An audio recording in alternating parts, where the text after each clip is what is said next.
Hello and welcome to the Oxygen Addict Triathlon Podcast. We're brought to you every week by our sponsors, PrecisionHydration.com. Precision Hydration offer electrolyte drinks in different strengths to match how you sweat. Personalise your hydration strategy today at precisionhydration.com and get a free box or tube of pH worth up to $9.99 using the code OxygenAddict. And we're also brought to you by Thriver.co. Taking health tracking to a new level with your personalised at-home finger prick blood test. You can get £30 off your first test with the code OxygenAddict30. All right, guys, welcome to the show. This week we've got a great interview. I've got Joe Skipper back on the show again today, Hells. It's only been a few weeks since we had him on, but after his brilliant performance out at Ironman Florida, managed to grab him midweek in between him going off to, I think he was off to feed alligators later in the day. Oh, nice. Florida adventure. And the last thing I say to him is like, don't get eaten by alligators, Joe. And then the very next day, he posted a picture of him holding a baby alligator. And I was just like, no! But not being eaten by an alligator. Thank God, no. Not like one of the England rugby players a couple of years ago who put his fingers a little bit too close to a lion. Really? Or maybe a tiger. Yeah, did you not see that? No. And actually got bitten. Oh, yeah, there was something about the photo that just... I saw great big crocs up close out in Kenya a few years back, and I've got no desire to go anywhere near even a tiny baby little one of these things. So anyway, he's all in one piece though. He has survived according to his Instagram, so that's good. So we've got a great review of that race with him and his plans for over the winter and all kinds of stuff. Plus, he also answered our listeners' questions as well for about 10 minutes. So we've got loads of listeners' questions lined up there for you guys to have a listen to. And we've also got a bunch of results from the races around the world. Challenge Cape Town, 70.3 Xiamen in China, amongst others going down. So plenty to listen to. How are you, Hells? You been up and early on the turbo this morning? Up and early on the turbo, yeah. Today's walk of shame was in the rain, which was, always lovely. Being in the middle of the night in Lycra. What outside. Time were you wheels down on the turbo today? What time were you? I think 10 to 6. You were on it at 10 to 6. Nice work. Yeah, I just did half an hour. Half an hour, very easy, flush the legs out. Nice. So it wasn't too traumatic. Anything particular you're flushing your legs out from this weekend that we should know about? Oh, well, I did half of the Warrington Way, which is, so it's a 40-mile ultra. Around Warrington. Yeah. The most glamorous possible ultra marathon, I reckon. One off. Do you think? I would say so. You go over a few motorways. And it's also ideal when it's been wet in the week leading up to it. It's really, really well drained at the best of times, isn't it? Yes, correct. So there was one point whereby we were wading through water. There might have been an alternative, but the person I was running with was just like, let's just go through. And it was ice cold. It was very chilly. I saw that photo you posted, and you are over knee deep in water, aren't you? Was it thigh deep, would you say? No, just below the knees. Oh. Well, it depends how tall you are, I guess, doesn't it? I mean, for someone who's very much taller than me, it'd probably be ankles. But I nearly had to get the snorkel out. It was very wet underfoot, but I didn't have the worst leg. Apparently the worst leg was leg 4. Yeah. And I even overheard organisers saying, it's really grim. It's really hard work because it's so muddy. So it goes through a lot of fields towards the end. But what an incredible event. I really enjoyed it. I was, when you know that I knew I was stopping at halfway. Yeah. So I knew on Saturday, 20 miles is more than, 21 actually, 21.4 miles. That's more than enough for me. But I reckon had it been 50 miles, then I would have probably just gone with it. Really? Okay. Yeah. Well, it would have been awful. I wouldn't have done enough training for it. But, in your brain, I don't think I could have done any more than 21 miles on Saturday. But that's because I know I was finishing at 21 miles. Yeah, okay. You reckon you could have made it if you'd had to? If I'd had to, yeah. I just didn't want to. I didn't want to smash my legs. Yeah. And how are you feeling today? Yeah, I just feel a bit tight. But other than that... You're all right. Legend. Fine. Just bang out a quick 21.5 mile run in knee-deep water. In knee-deep water, Good yeah. So effort, that was Hells. Saturday.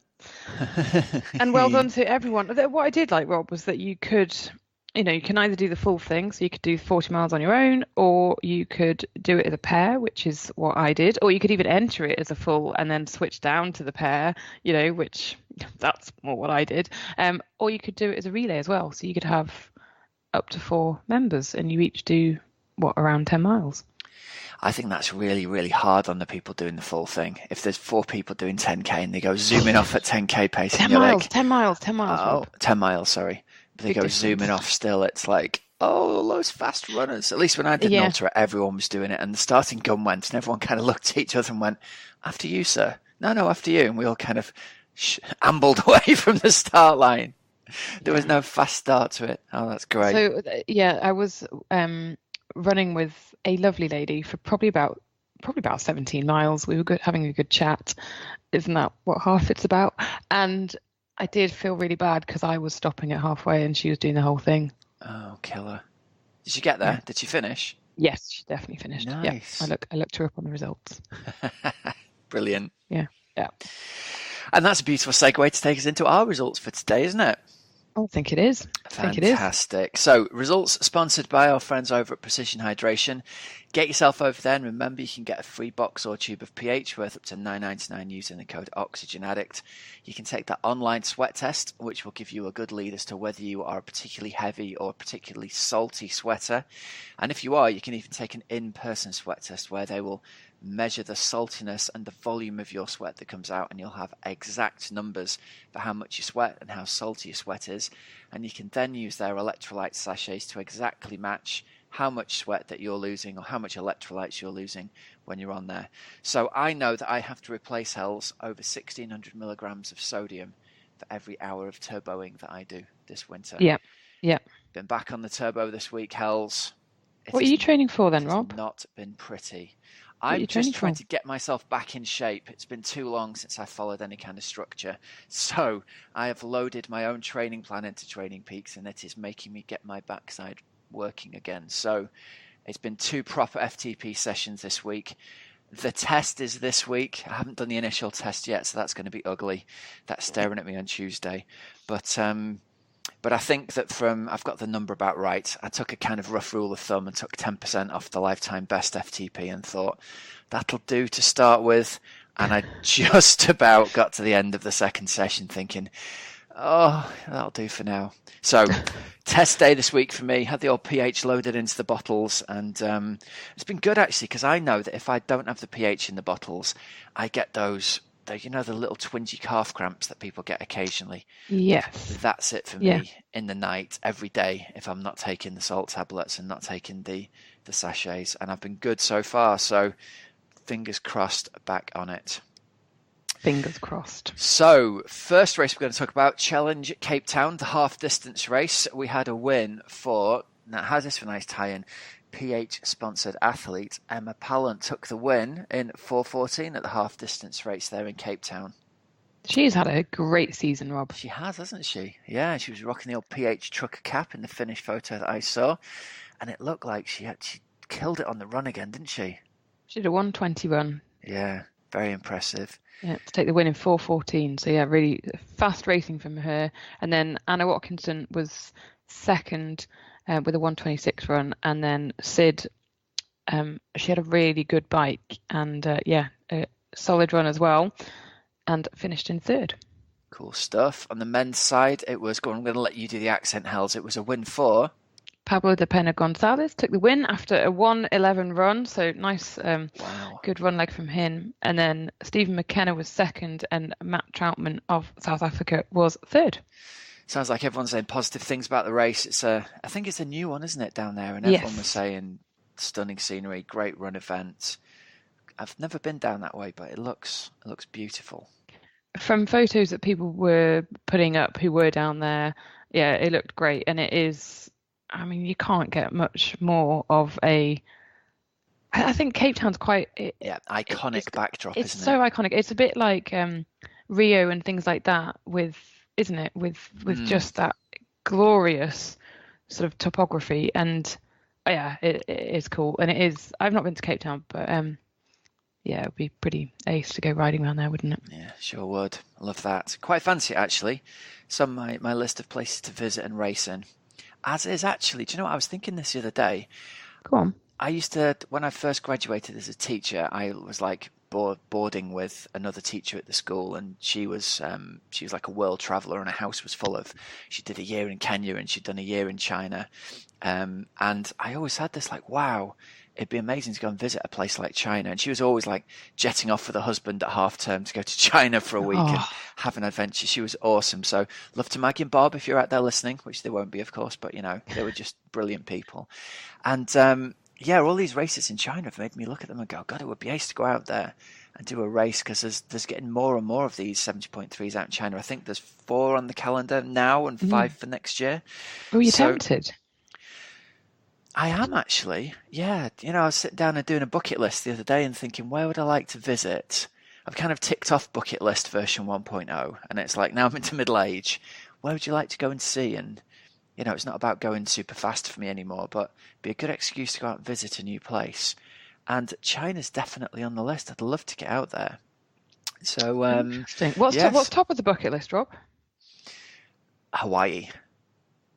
To go out and watch Okay. Ironman Hawaii. That's the absolute top Okay. of my new bucket list. So yeah, Right. watch this space. We'll need to talk about that later. But I would love to get out there and watch Ironman Hawaii go on. So it's interesting how your goals and stuff change. Yeah. It used to be like, I'd love to go and race away. Now it's like, I'd love to get out there, have a fantastic holiday, watch the race go on. Like as we went to SLT and did the Super League try thing, I'd love Yep. to get out there and report on Ironman Hawaii live. That's very top of my bucket list things to do. So we need to talk, you and me, after the show. What about you? What would be top of your bucket list for things to do? It's hard. If you haven't got one at the moment, that's a hard thing to be put on the Oh spot no, for, isn't cycle it? across South America. That would be top of my bucket list. Really? Yeah, it's not going to Okay. happen, but that would be top of the bucket list. You should talk with Whiskey Jim. He's got a plan to cycle across. Oh no, it's not South America he's doing. He's cycling across Africa to Bit of a end. difference. Yes, it is. I got confused. But his plan is to do the whole of Africa and to end for the next Rugby World Cup. I was talking with him the other day. So I say to have friends who have goals like this. Interesting.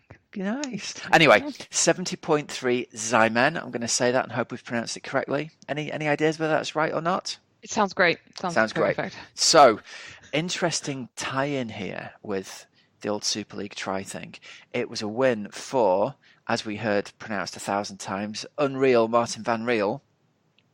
Steps up Yeah. to racing what I believe is his first 70.3. I might be wrong. I might be correct on No, that. no, that's correct, because Yeah. we spoke about it in the interview. Yes, I in thought the interview I so. did with him afterwards. So yeah, because he went over, didn't he, to go and do the military games where he came second, and then he was going to be doing his first 70.3, because he said in the interview that we got with him, he said, I've seen Yeah. like Christian and Gustav go over and smash it, so I think I want to give it a go, and he certainly did.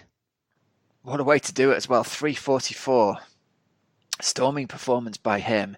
And interestingly, Hells, another guy racing on his ITU road bike with clip-ons on. He rode 2:01 on a road bike with clip-ons on. You've got to think that's got to be worth a minute at least, haven't you, to go under 2 hours. What an Wow. amazing performance by him.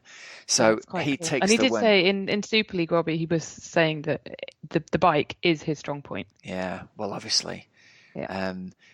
Do you know what, though? We always talk about, don't we, the benefit of aerodynamics on a TT bike. It is, no questions asked, just going to give you a minute or two straight out of the gate by changing from one to the other. He's got a great position on the road bike, but I mean, he's even riding in just his standard road bike helmet, so he's given away a couple of minutes there.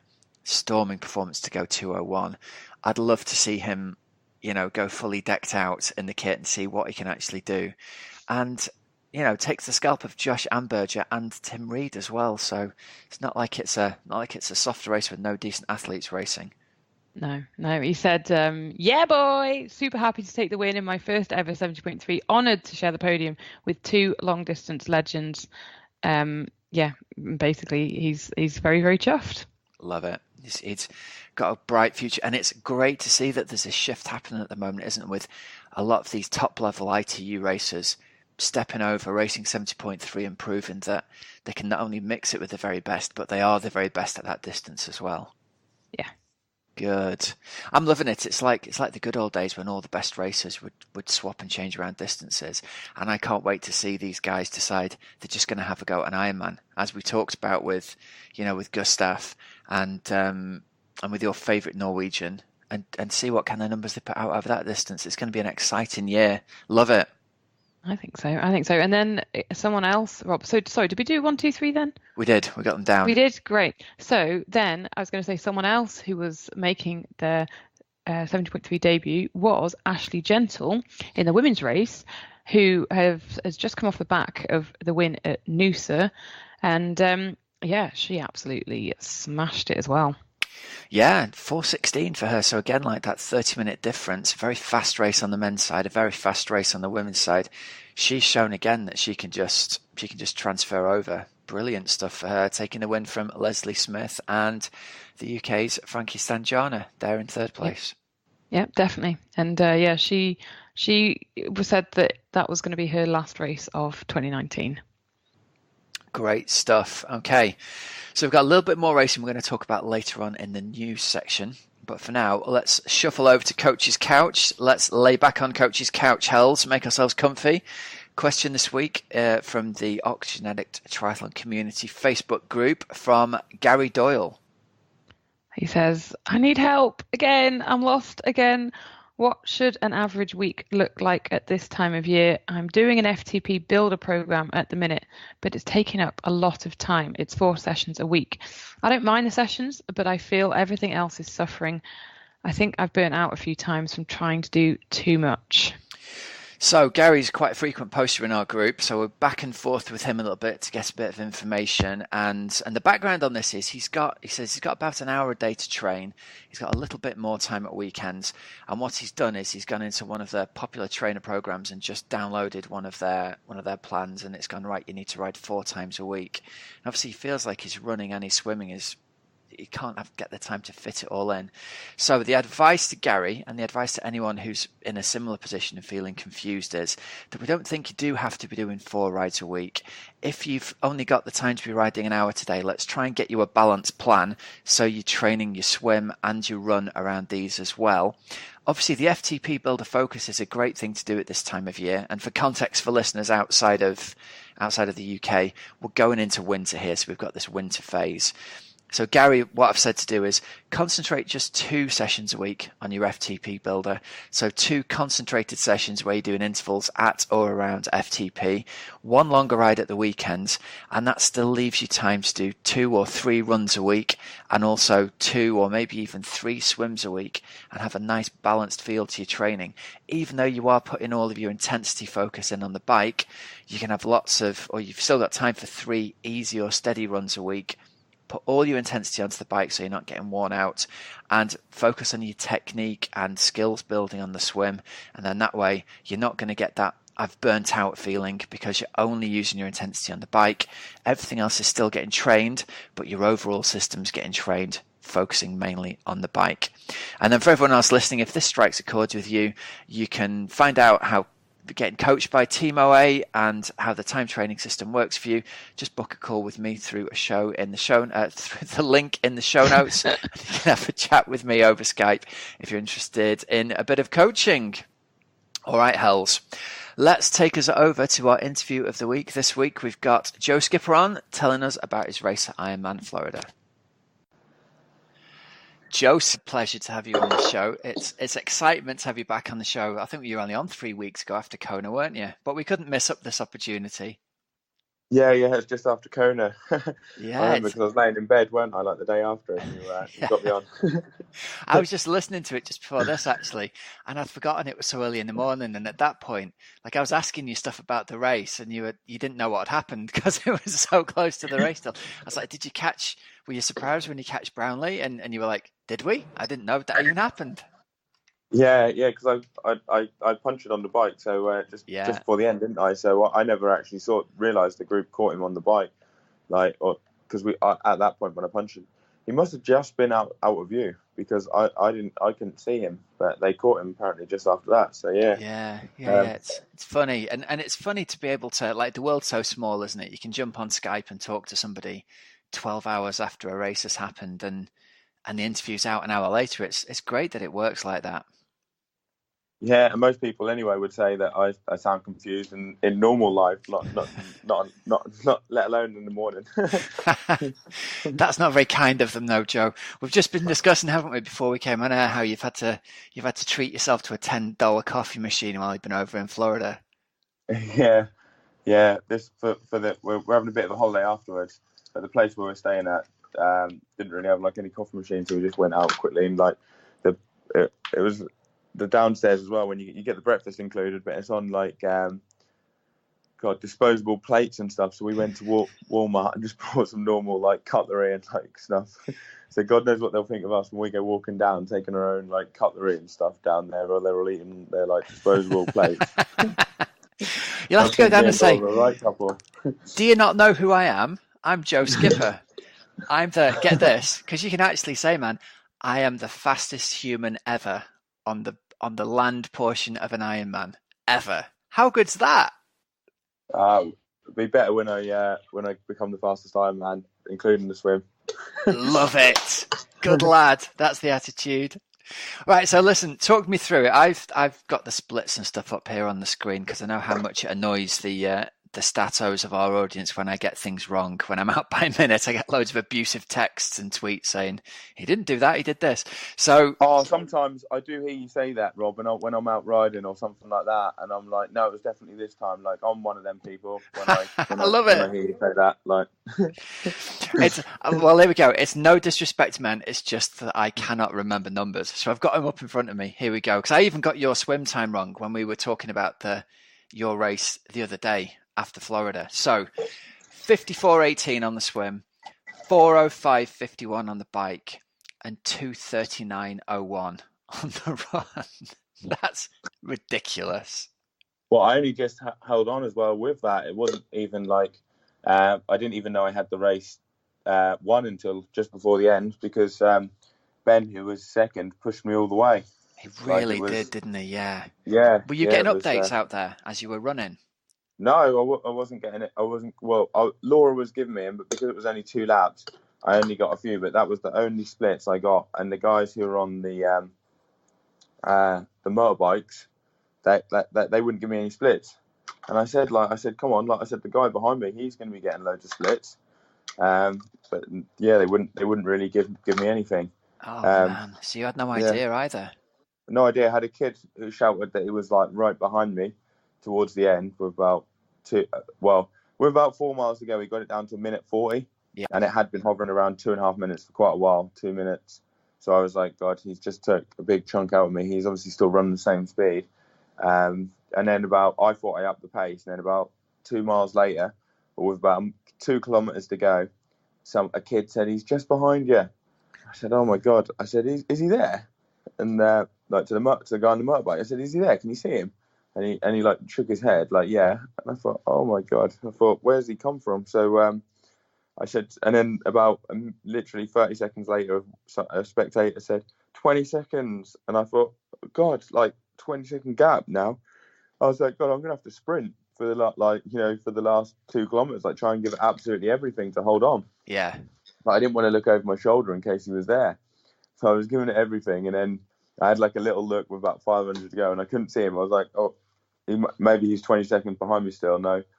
When I came down the finishing chute, I had a couple of looks behind, couldn't see him, and then crossed the line. But it turns out that he was never 20 seconds behind me. They were just like, they were just making it up. But you've got to go and find that kid and shake him by his ankles, man. That's a terrible thing to say to someone who's leading an Ironman 40 kilometers in, to lie to you how close he is. And the guy on the bike as well, the camera guy, because I was like, can you see him? Because I was like, I don't know if this is true. And he was like, yeah. And I was like, oh, right, that must be true then. If she said he's right behind you and he says you can see him. Oh, what a nightmare. Because Pushed me on though, didn't it, for the end? Oh, well, I've got to say, mate, you look like you were running really, really well. Your form looked fantastic all the way through, and we watched the whole thing live. We had the laptop up on the screen as we were having dinner, and my girlfriend's son is like 12 going to 13, and he's not really into triathlon, and his mate was over, and they came in and were like, what's going on in the background on the laptop? And they got really into it. They kept asking, is your mate Joe still leading? What's the gap? So we watched it come down from like, even the kids, they downloaded the tracker app and kept shouting through when they were playing Fortnite. He's made up another 10 seconds on him. So we did the maths, and I think you're right, with about 4 miles to go, we got it down to 140. And we were going, right, so with 4 miles to go, if he takes like 20, 25 seconds a mile out of you, it's going to be super close. It's going to come right down to it.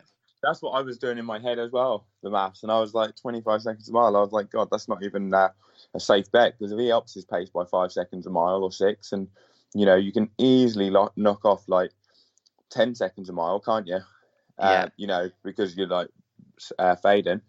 And then even if he had 30 seconds to make up in the last mile, if you can see someone just 100 meters ahead, because it would have literally been about 130 meters ahead at that point, you could sum up some energy to catch them, couldn't you? So I was like, God, like, this is going to be really close if I keep losing time like I am and he's gaining time on me. So I just tried to like give it everything to get to like 2 kilometers with a big enough gap, because I knew that if I got to like 2K to go with a big enough gap, that he wouldn't see me and he would think there's no way I can catch him now. He's too far ahead with the amount of time we've got left to race. Well, we were watching, and obviously with a couple of miles to go, the gap stretched back out again a bit, and we put a clock on it as you ran by. There was like a white tent at the roadside, then it had stretched back out to 2 minutes, and then we were like, he's got it. There's no way he's running down a minute a mile over the last 2 miles on him. It's his. But bless you didn't know that, because that kid's telling you he was 20 seconds behind. I thought he was there until I was down the finish chute. So I was like, God, I've just led for ages, and I've like only won one Ironman race before. I was like, I can't lose this right in the like final part of the race. And I knew Laura would have been watching as well. Yeah. So she'd have been like, I thought if he was that close, she would have seen him overtake me on like the finish chute. Oh, that would have been awful, wouldn't it? So you were properly running scared for the whole way then. I was, especially on that last bit. But I couldn't believe how quick he ran. I was never expecting him to run that quick, like 2:36. To be honest, I didn't think I was going to run that quick as well. So we both must have just pushed each other like to a really good run. Well, we were sitting there having dinner, and I was explaining, like, you've got to qualify for next year, and people were saying to me, well, why do they race so quick after Kona? 3 weeks is hardly any time at all. And I was kind of going through the process of, in your head and in Ben's head, there's 2 slots, and the two of you end up absolutely killing each other to try and win the race. And obviously you're hoping that you're going to get an early qualification for Kona, and that makes things really cruisy and the pressure's off in a way for the rest of the year. But when 2 guys like you are having really good days and you're so close together, it must just have been agony for the last couple of miles. Yeah, it was kind of, but it was quite fun as well. Like it was because that's what you want, isn't it? You want people to like push you where you're running like that. And I was just trying to run like under 6 minute mile for as long as I could. And I knew that if I did that, I'd probably be able to hang on. And he was just probably hanging up, trying to run under 6 minute mile and as long as he could, thinking if he blows, I've definitely got him. So it was quite exciting, and like the atmosphere was quite good. Yeah, it was quite a fun day. But what you were saying with regards to like racing so close after Kona. Yeah. I think 3 weeks is good, because it's only kind of like you can't really do much training in between. So it's just like ticking over. You have like 4 or 5 days of like taking it easy after the race, and then maybe 5 or 6 days of actual training. And then after that, it's just like tapering again for another race. So it's not that much to do. Whereas if it was longer, like 5 or 6 weeks, it's so hard, because you might have the fatigue of the race hit you. Whereas if you have a bit of fatigue hit you after Kona, it's like you can still get through with the fitness you've got. You can almost kind of blag it through a race of this no more than 3 weeks after. Yeah, it seems like that's kind of the sweet spot for you, doesn't it? Because obviously you raced and ran really, really hard at Ironman Wales, which was that 3 weeks before Kona as well? No, that was about 5. It's a bit more, was it? Okay. Yeah, Wales was good because it gave me a good mental boost before the race, and it really helped mentally because it put me in a really good place for it. But physically, like I don't think I was on my best day in Kona, and I was talking to Laura about it like recently, like yesterday, about the race and whether or not it was like I should have done it or not, because I was like I didn't feel as good on Kona physically as what I did in Wales, but she was like, yeah, but you gained so much mentally from it that that helped. And I was like, yeah, that's true. Like I was going into the race in Kona like in really good like wet place mentally. Yeah. And I think that's more important than actually going in physically. Like if you believe that you're in really good form and your confidence is like super high, it doesn't matter if your fitness is a little, if you don't feel quite as good on race day. Whereas you can be as the fittest person out there, and but if your head's in the wrong place and you don't believe in yourself, you're never going to do a good race. It did sound like when we spoke the morning after Kona, I remember you saying, I got off the bike and I didn't even know if I could run. I was so tired. I felt so flat. And it sounds like after this performance out in Florida, it sounds like you had the culmination of the two things. You were physically in a really, really good place and mentally also really in a good place after the race in Wales and the race in Kona. Yeah, it was pretty good, but even for this race, I could go faster because, even for my swimming, there's loads of room for improvement there. And then on the bike, I don't know what power I had because my computer for my bike broke about a week ago, 10 days ago. Oh, did it really? Well, yeah, so I had no power data. So I had no idea what I was doing, and I know after 110, 120 Ks, I didn't feel like I was putting very good power out. Like I felt really tired, and I think that's why it helped me a bit for the run because I wasn't pushing that good a power for the last 30 or 40 Ks at least. So that was one of the reasons why I run well. But I mean, I don't know. That's just like making an assumption because I don't know what data I put out because I haven't got any of it. Let's rewind and let's go back all the way to the start of the event in Florida. Swim-wise, what's your assessment of the swim that you had and how it was around all the other athletes around you? It was all right for the first lap because I got out in 25 minutes and after the first lap and I was with a decent group with like Tyler Butterfield and people like that, who are decent swimmers. And if I had stayed with them, I'd have only been about a minute and a half, 2 minutes behind Starkey out the water. But then on the second lap, when we were swimming through the lap, or the guys who were on their first lap, it was absolute carnage. Like some people in our group went left, some went right, and I lost the feet. And then I felt like I was swimming terrible like the rest of the swim. Like I wasn't putting much effort in, and I could tell I was losing a lot of time. So then I got out of the water about a minute and a bit behind that group. Yeah. Okay. And yeah, I could have stayed with them if we didn't have people in the way, because it wasn't that hard. It was just that when I kind of lost them, I was kind of left to my own devices then, and I was like, this will do. Yeah. So the fact that age groupers were in the water and they're on their first lap really got in the way of your race, did it? Yeah, and because there was sun as well, so the sun was coming up, so it was really hard to see the boys and see where you were going, as well as seeing all you could see is loads of people in front of you, like a line of people.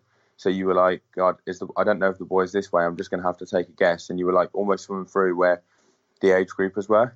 Right, So it's a bit chaotic. It'd be good. I mean, it would be good if they started them a little bit late, so we went through, because it would probably do them a favour as well. Because it's probably not good for guys who are swimming an hour and a half to 2 hours for the swim, having people steam past them. No. Because sometimes you swim into them because you can't help it. But these are the guys who are probably their first time, aren't they? Yeah. So if they started at 10 minutes, the race 10, 15 minutes later, we would go past on our first lap, and they wouldn't have any of that problem. One for the race director for next year for sure. It seems to make sense, doesn't it, that it wouldn't interfere with the pro race at all. They could do that at a lot of races. Yeah, they could do that at a lot of races because that's what they do. Yeah.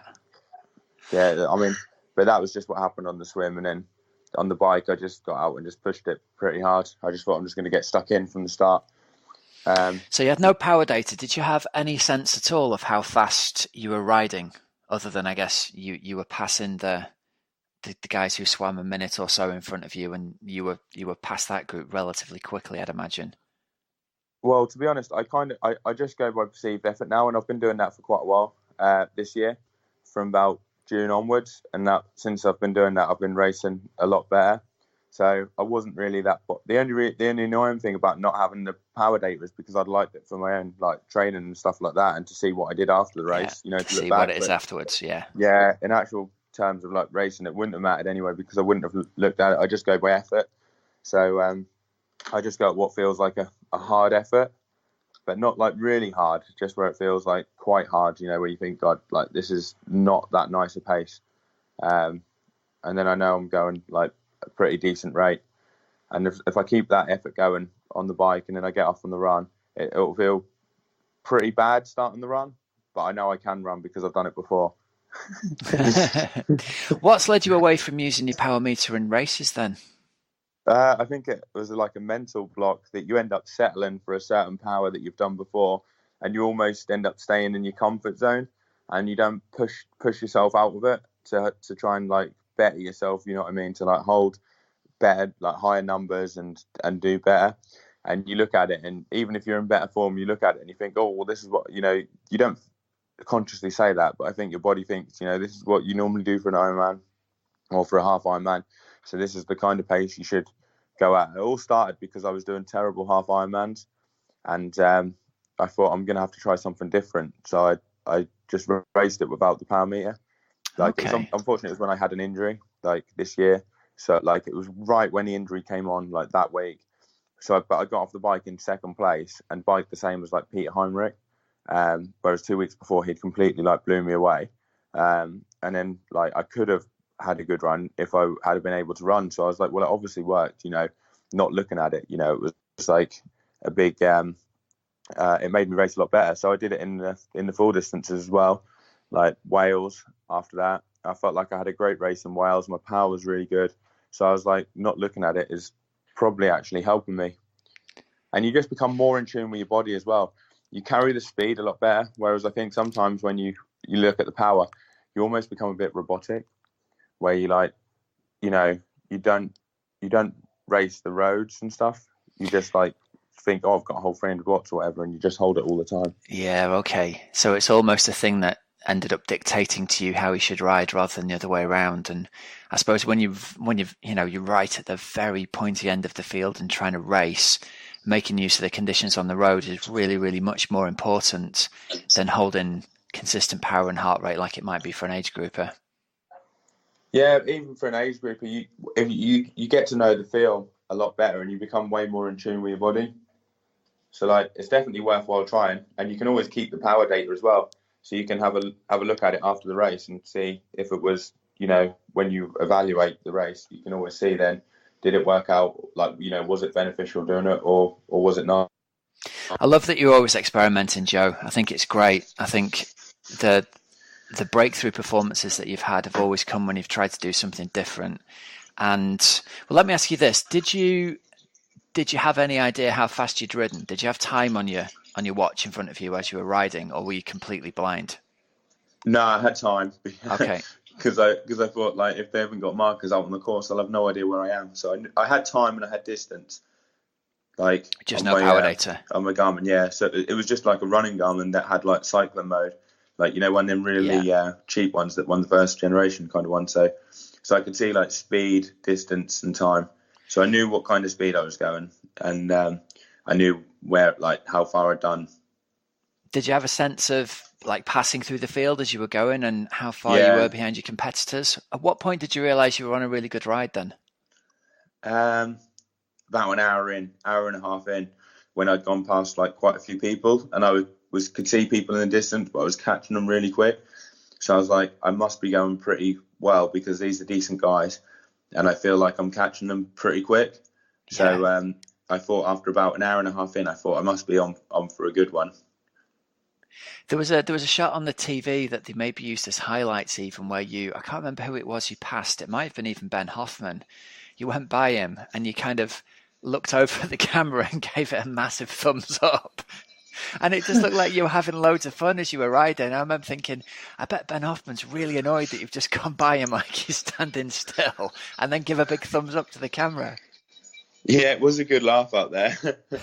Like, you've got to enjoy it, haven't you, when you're out there? So many people don't, mate. All right, so going on to the run then. You've got off the bike in 4:05. What were your thoughts seeing that time on there? on the watch as you got off the bike? Well, I thought it was a quick course anyway. Yeah. So I was thinking it would probably be around that. But I was thinking, I didn't know what the gap was behind. I did around 30 miles of the race. So I knew I had about 3 minutes on Ben before, or about 3.5 from 110 kilometers in. So I was like, I hope I've got 3 minutes, because if I've got less than that, it's going to be really hard to try and beat him. And then I came out of transition. I felt average. I felt okay.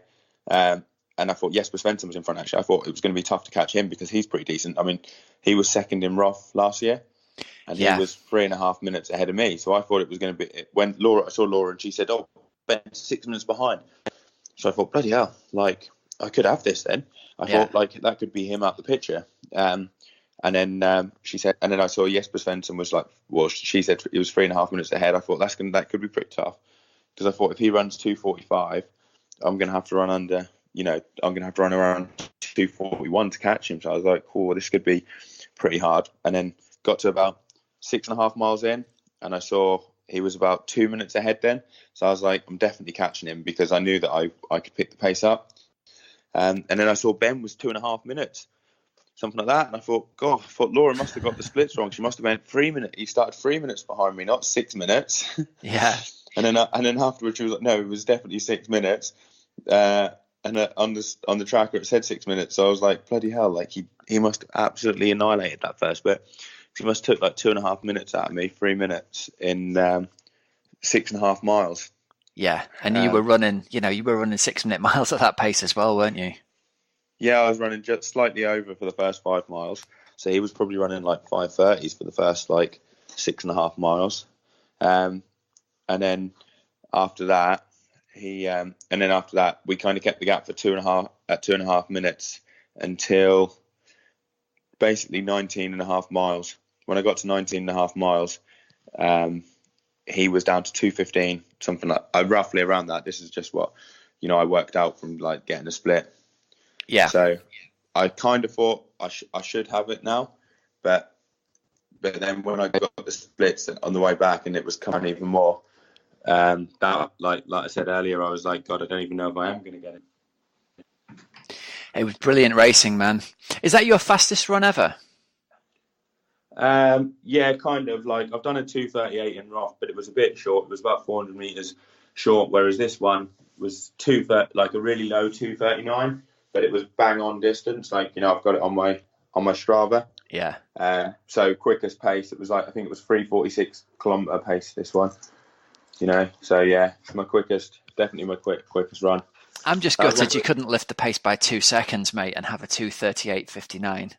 Well, I could have, because I did mess around on the finish shoot, so I could have easily got a 2:38. But when you've literally been hanging on for grim death, the last thing you're thinking is like, oh, I wonder if it's in the 2:38 to 2:39. I was just relieved that I was at the end. You did look absolutely wrecked when you crossed the line. You looked completely spent. Yeah, it was. Oh, it's pretty bad. It just hits you, doesn't it? It's almost like you're in the zone while you're doing the race, and as soon as you cross the line, all that fatigue just hits you, and you feel completely ruined. Yeah, I felt for you. I felt for both. There was a really nice moment with you and Ben. He came over and he kind of did like a little salute to you, didn't he? Yeah, he was a really nice guy, to be fair. Him and his wife, and they said like, great race, like, and they were like really, really nice people. And they said like, oh, you had a good one out there and stuff. And I said, yeah, he like pushed me right to the limit. But they were really friendly. And Ben was like really complimentary of the race and said like, you had a really good race and stuff like that. So they will say, he took it well. And I think he was pleased that he got his Kona qualification sorted, and probably really pleased with that run, because that's probably going to give him a lot of confidence for next year as well. Yeah, definitely. Because a lot of people would say, with first impressions, the run course must have been short. Because like, if you get someone running 2:36 in an Ironman and someone else running 2:30, like a low 2:39, you're definitely going to be thinking that was a short run course, aren't you? But you look on Strava and you see that some people have got it as 26.3, some people 26.2 miles. I think, bloody hell, like, that really was some run what he did to do that. Bang on the money. I think it's down as like the second fastest ever Ironman marathon outside of Matt Hansen when he raced in Texas. So the big question here is, he was 4th in Kona, you were 6th in Kona. Are we going to see you guys having a repeat of this next October, going head to head along the Queen K? I'll be too far ahead of him then, Rob. Love it. But tell him I'll save him a place at the buffet afterwards. Oh, that's brilliant. Right, so we got some questions that that listeners have sent through, both in Facebook and Twitter. So let's have a quick nosy through here. Pike Reardon says, Joe, what's your favourite post-Ironman food, and is beer included? Oh, beer's definitely included. Like, I have beer in a normal training week anyway. But post-Ironman food. Laura, what do you reckon I normally have post-Ironman? I really don't know. Definitely a cocktail, probably more likely than a beer. A cocktail. Oh yeah. Cocktail. Yeah, she thinks I'm a right person. Martini. You heard it here first, listeners. Joe Skipper is revealed to be a cocktail drinker. Yeah, only sometimes though. There's no shame in it, Joe. There's no shame in it. Darren Nice says, you started the run slower than your race pace and then ran into it. Was this a new strategy, or did you adapt in the race based on feel? Yeah, just based on feel, but I do normally do that. Like, just take the first bit getting into it, because a marathon's a long way. There's no need to start smashing it out the park straight away. I always say to people, you can always increase the pace, can't you? But if you start off too fast, you're going to slow down a lot. And once the lights go in an Ironman, that's it, isn't it? There's no coming back from that. Absolutely. Dan Anderton says, what did you do to maximise your recovery to race 3 weeks apart after Kona?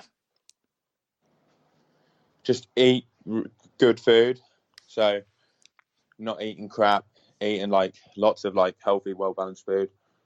And then just putting my feet up, ticking over a little bit. I actually did a training camp in Italy in between that, where I was taking some people out. Oh, did you really? 2 to 1. Yeah, so I was over in Italy for about 4 or 5 days, from the Wednesday to the Monday night before the race, and I wasn't originally planning to race Florida, which is why I committed to that. But so in the end, so I did it, and it actually worked out really well, because I got some good training in, and didn't have to worry about cooking any of the food and stuff, because the food was all included there. So that worked out really well, and they did. It was really healthy, homemade Italian food there, because it's like a small hotel. There's only about 20 or 30 rooms there, so fantastic place. So I went there, had my food and stuff all included, did some training with the guys there, but didn't have to worry about anything. And then in between training was putting my feet up a bit, just standard stuff like that, Normatex when I was at home. Nice. Bit of extra recovery and a bit of pampering, hey? Yeah, so basically just nothing groundbreaking, but just doing the little things. And yeah, just not drinking and eating rubbish, because I knew after Kona that I was going to race Florida. So the damage is mostly done in the first few days after the Ironman. If you go out and start drinking loads and late nights, after Kona, me and Laura were so shattered that instead of going we would normally go and watch the people, but we were just so tired that we were in bed by 8:30, because she had a massive headache from being out all day supporting as well. So we ended up going to bed the night of the race at that time, but it really helped my recovery, I think, because I've never gone to bed quite so early after an Ironman before. But I slept right through, and the next day I remember just feeling physically so much better than what you would normally if you stay up until 12, 1 o'clock. You eat a load of greasy stuff, because I think we had a nice steak and some salad and homemade oven chips, what you can make, sweet potato fries. Yeah. And yeah, just felt so much better the next day. So early to bed after Kona, and then up early to do a podcast interview. That's the secret, Joe. You're going to do an early morning podcast interview from bed. Thomas Pepys. Sorry, man. I was going to go on. Oh, that's right. Yeah, it's just doing the little things, really. So there's nothing massive, but just doing loads of little things, and not just the main thing's probably the nutrition, I reckon. Yeah, I think so. Thomas Pepys says, Joe used to be a poster on the Tri-Talk forum about a decade ago. We've got some questions for him. On the swim, what does Joe think about his swim in Florida? And generally, where's he at with his swimming at the moment? What's the plan to get better? I'm going to move to Nottingham to train because there's a good group there, and I went up there a few times through the season, and I really like the coach there and doing all the stuff with them. So I'm going to go there, train with them through the winter, and with like Will Clark and Tim Don as well, because they'll only be down the road in like Loughborough. So train with like a coach on pool deck, because at the moment I do it all myself. I don't have anyone to push me. Like, I'm normally the fastest person in the pool. That'd be great for you, won't it? If you're swimming with Will and Tim, that'll be fantastic for you. Yeah, because I struggle a lot with like the mental bit if I'm down by the pool by myself. You know, actually like doing the sessions, which is like half the battle. Oh, it's so much easier with a squad, isn't it? Yeah, exactly. So I want to swim with a squad that'll push me, because I went there a couple of times through the season for a week each time, and I found it to be absolutely fantastic. Like, every time I went there, I felt like I came back a little bit quicker. So I'll do that for the swim over the winter. Brilliant. Paul Burton says, if you can get your swim to the front pack, you can win Kona. What's your game plan to improve your swim? There we go. We've just covered that, haven't we? Sorry. Do your P's, Rob. Yeah, it's basically just move and train with people that are better than me, basically. Good man. You know, and like having a coach that can actually pick stuff up on you, because I get people that pick stuff up on me once in a blue moon when I go to races and stuff. And I'm like, yeah, I need to work on that. And then I try and do it. But you need someone constantly there, don't you? You know, like telling you, you know, you're still doing it. And like really talking you through it. Like, so yeah, definitely. You know, just basically getting quality coaching. That's it, man. The difference between coaching and a training plan, isn't it? Tim Hemming says, Joe's on record as saying he has to hold back on the marathon in Kona because his physiology isn't suited to the heat and humidity. Does this mean it's a race he'll never be able to win? No, I wouldn't say you would never be able to win it. It's just going to be harder for you to win it. Yeah. But, people like Chris McCormack, I think, from what I've read on him, he found it quite hard the first few times. And it's just working out what works well for you. Like, when I first went to Kona the first time, I think I ran a 3:03, and the same in Texas, a 3:03, 3:04, in like both very similar hot and humid conditions. Whereas I'm down to a 2:53 now. So I've managed to take 11 minutes off my marathon time, but I haven't got 11 minutes quicker at running marathons. You know, in like dry conditions, I've probably only improved similar times, to be fair. Yeah. So I've just found out how to run better in the heat. So it's just, you know, it's not as, you know, there's always, where there's a will, there's a way, isn't there? And it's finding what works for you and like trying different things and knowing what to expect a lot, doing your heat training, getting a bit better at that each time you go. So, you know, and I'm still a lot younger than them. I think I was the youngest person in the top 10. You know, like a lot of the guys are 35 years or older. So how old are you, Joe? 31. You're only 31. Wow. Yeah. So, you know, Frodeno's 8 years older than me. That's a lot more experience you're going to have. Yeah. And he hadn't won it when he was your age either. So that's well worth remembering, isn't it? Yeah, exactly. So it's just, you know, it makes it harder, but nothing's impossible, is it? You know, like, so. Bradley Murphy says, give us an update on your sponsors. So at the moment for next year, I'm going to be with Hocker, Zone 3, Enduro are pulling out of the triathlon scene. Well, they're pulling out with some. So I'm not with Enduro next year, which is a real shame because I've been with them for 5 years. Quintana Roo, I'm with them for next year. Like, I've been with them for this year, and we're definitely carrying on that for next year. Loving that QR bike, are you? Yeah, well, I find it's a decent bike, and I've got it set up really well for me. And I think that's the thing, isn't it? Once you get a bike that where you just feel really comfortable on and it's quick, there's just no point changing. You know, and I changed a lot of bikes, but now since I've got that, I've finally got one set up, which is working really well for me. I bet they're absolutely loving it, mate. They sponsor you and you go and ride a 405 on it in your first season.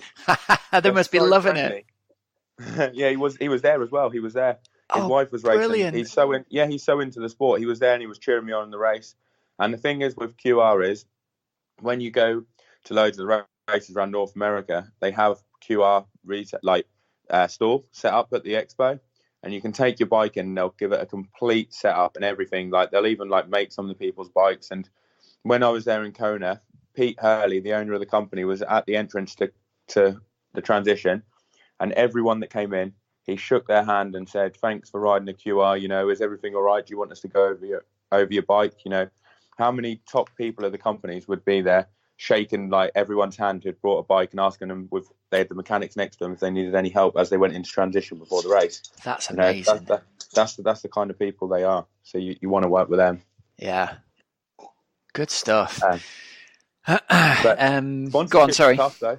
Yeah, it's tough getting the sponsors. You know, and one thing what I want to try and do for next year is try and get some videos made up. I mean, you know, like the kind of like training videos and some of the stuff what like Lionel are doing and Talbot's been doing. I want to try and make up some of my own things like that because I think that's the way it's going with trying to find sponsors. You really have to promote yourself well. So, I mean, I don't know if any of your listeners have got any experience in like videography or anything, but, you know, if they have and they're interested in helping, maybe we could work together and do something because I think that's the key in getting some sponsors is to do, you know, to make yourself have a bigger following and really get yourself out there. And, you know, it could work both ways because it could help lead them to doing other things with other professional triathletes as well. And potentially if you get decent views, I mean, you can get revenue, can't you, off YouTube? So yeah. So if there's any listeners who are listening to this who are in the game and want to get involved in video and you, I'll put you in contact for sure, mate. Yeah, and if anyone is interested in sponsoring, so I've got 3 sponsors at the moment for next year. So I'm just looking around and seeing. But I think it's quite tough at the moment, like trying to get sponsors. Do you think you'll make some appearance money next year, having done this sort of really fast time at Florida, 6th in Kona? Ask me in 12 months' time and I'll tell you if I got any. Is it generally really hard to get paid, though, to turn up to races? Is it all basically still done on prize money? Like, it's all right. Like, to be fair, like it depends on how you've been doing. But Ironman have helped me out this year, and they've been really good. Like with like quite a few races, so like they've been really good to me. And then Challenge do for some races, like Challenge Roth's always like they're quite a big one, you know. But that's one of the biggest races in the world. Yeah. So there is some, but I think most of the money is like if you've got good sponsors and you know you get performance bonuses and things like that. That's where you make the money. Got you. All right, last question for you from the Try Guy. He says, what's your approach to the off season, specifically with respect to training and diet and motivation? I've really struggled since completing my A race at Ironman Wales. Well, first thing is definitely you want to have a race on the horizon. And I went through this last year because I was in Australia and I thought I'm not going to race Wales. It's too early. Not Wales. Ironman New Zealand. It's too early. Because I was a bit burnt out after doing Arizona last year in Kona. So I didn't start training until December. And I thought, you know, March is too early. I'm not going to do that. Had all these grand plans for like Texas in May. And thought I'm going to do that. But I struggled because the goal was so far ahead that I don't think I made the most out of all my training. You know, I wasn't as like, what would the word be? As thorough, you know, and it kind of creeps up on you, and all of a sudden, you know, you're nearly at the race and you're in May and you haven't made as much gains as you could have over the winter. So I think that was one of the things that I found. So I'd say have a goal, and then if you haven't got a coach, maybe think about getting a coach because that can really help for you know getting your motivation there. Because if he's putting the sessions in the plan, you're probably gonna do them, and it gives you some focus. But if you haven't got a coach, maybe like think about what sessions work well for you and what kind of things you enjoy, and trying to link up your training with other people. That's what I found. You know, when I had a coach, like it was almost like they were trying to make it so it was like too hard to fit my training in with like other people's, and I found it really boring. And I think you need to make sure you have fun with it. So like try and link your training so you can like do some sessions with some of your friends, because that will be great motivation. You'll probably both push each other really well at the same time. Yeah. And then with your diet, maybe speak to a nutritionist. But I spoke to a nutritionist earlier in the year and it was really good for me. Like they told me about loads of types of foods to eat and things like that. So. Awesome stuff, man. Hey, well, listen, let's wrap this up. I know you are lining up to get yourself out for a day of holidaying for the rest of the day. We're going to see the alligators today. Are you really? Yeah. Going to feed them. Don't get bitten, Joe. That's promise us this won't be your last recorded words. Yeah, cheers. Thanks, Rob. Hey, well, listen, man, on behalf of everyone, we were all rooting for you over here in the UK. Loved watching your race. You are officially the fastest athlete on land at Ironman. All we've got to do, mate, tweak that swim. It's going to be the top of the Kona podium for you, baby. Yeah, I'm definitely really motivated to work on it. So, and we're putting things in, like, you know, that was why I went up to Nottingham a few times in the season to see what it was like. Because I did a post earlier in the year where I asked people, like, where do you reckon you need to go to, like, improve, you know, like, your swim, what squads are there? And that was where we found out when Laura had been in Nottingham before, so it seemed like a good idea. So, you know, I'm super motivated to do it, and I'm definitely going to be up there, and I'll give it a good shot. Brilliant, mate. All right, have a fantastic day and enjoy the rest of your time off, mate, and congratulations again. Thanks very much.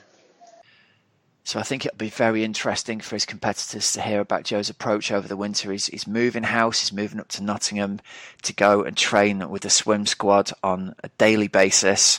He's got Will Clark and Tim Dunn on his doorstep, so a bit of training partner action there.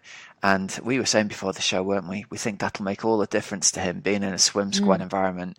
There's no question about his biking and his running fitness. Just bringing his swim along a little bit is going to get him that little bit closer. He's only got to find a few minutes to really close the gap down there, hasn't he? Yeah. Oh, I think that's a great move. And you look at what the move towards sort of Loughborough Way has done for Nikki Bartlett as well, and her swimming and her, everything all around, and just the difference it's made, and having those facilities on your doorstep and the people around you as well. Yeah, that's quite exciting. And thanks to everyone, all the listeners who sent in the questions there. For Joe, we got most of them covered, and apologies if we didn't get to some of the ones that were posted there just after the close of getting the interview done. All right, some bits of news this week, sponsored by Thriver. Right, Hells. So we'll have a bit of a chat about Thriver before we go on here. I want to say thanks to a couple of people who reached out to me after last week's show. Do you know, our listeners are so nice, aren't they?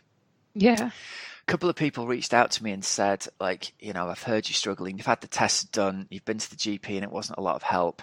Here are some people you can talk to about talking about your blood test results and getting some actual answers from qualified doctors. And there's also some interesting stuff pops up in our Facebook group from other listeners who've had their tests done, and the tests have come back and said, you're low in this, you're low in that.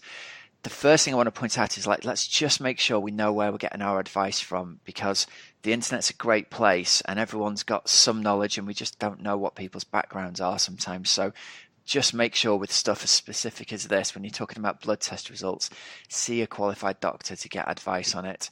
I was really lucky that one of the listeners is a qualified doctor who specializes in blood test results.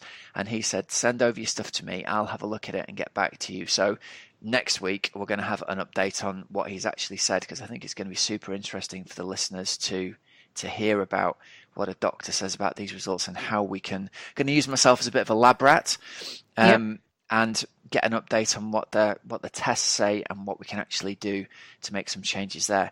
And he's actually volunteered as well to say, if we've got listeners who've had their test results back and would be interested in having him look at them and give his feedback, you can get in contact with me via help@oxygenaddict.com. This is if you're happy to have the test results kind of talked about on the show. So might make an interesting special, I think, talking about blood levels and things like that, Hells. So cool. Get in touch via help@oxygenaddict.com and I will pass on the details and we'll see if we can get you a little bit of expert advice. So just remember, Thriver give you £30 off their at-home fingerprick blood test with the code OxygenAddict30.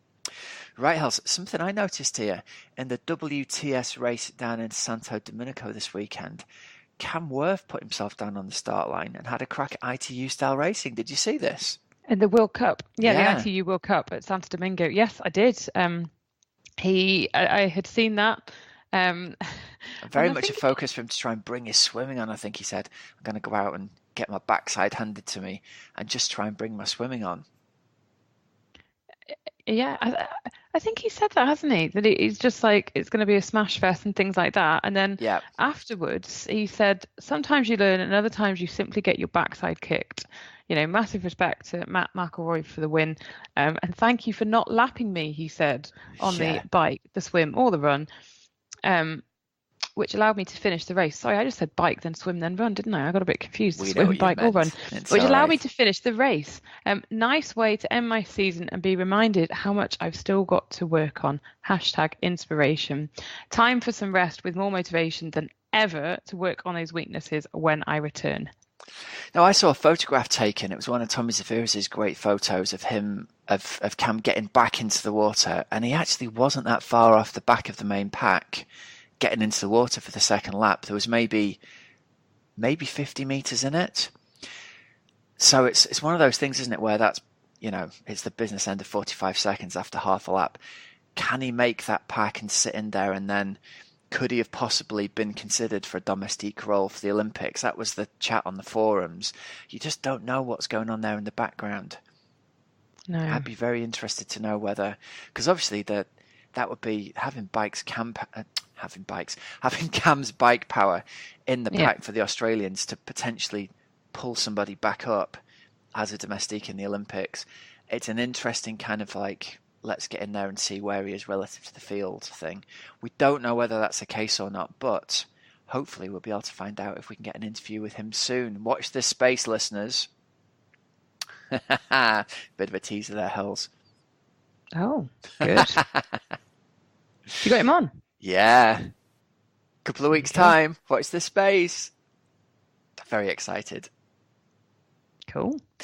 And then, other bit of news, Hells, tell us all about what our listeners can win, please. Yes, well, so there's still a chance to win a signed Christian Blumenfeld Super League trophy from Malta, and it's all for charity. So if you head over to justgiving.com/fundraising/favourite Norwegian and you make a donation, for every £1 donated, you're going to get one entry into a raffle to win this prize. Basically, the whole point of it is to raise money for Move, which is a cancer charity that I work for that supports young people. It's a tiny, tiny charity. So any fundraising is amazingly welcomed, and we're so grateful for it. And we help young people to get fit and active during and after cancer treatment. So we do really good stuff. And we're already, Rob, up to something crazy. Yeah, over £730. Awesome. So we were shooting for 800 last time. Let's break the 800 mark, everybody. That's only £70 we need donated. Come on, get yourself in. You get 10 tickets to win Christian Blumenfeld's signed Super League trophy. Get on it, everybody. Justgiving.com/fundraising/favourite Norwegian. You've got until midnight on November 30th. Great stuff. Right, let's wrap it up, Hells. That's just about it for this week, isn't it? I think it is, Rob. Great stuff. All right, everyone. Have a great, safe training and racing week, everybody. You've been listening to the Oxygenetic Triathlon Podcast. I'm Coach Rob Wilby. I'm Helen Murray. And until next week, we shall speak to you all again soon. Hells, who are we going to have on next week's show? Sarah Crowley. Sarah Crowley. Third place from Kona. You'll hear it all here next week. All right, everybody. Take care. See you all soon. See ya.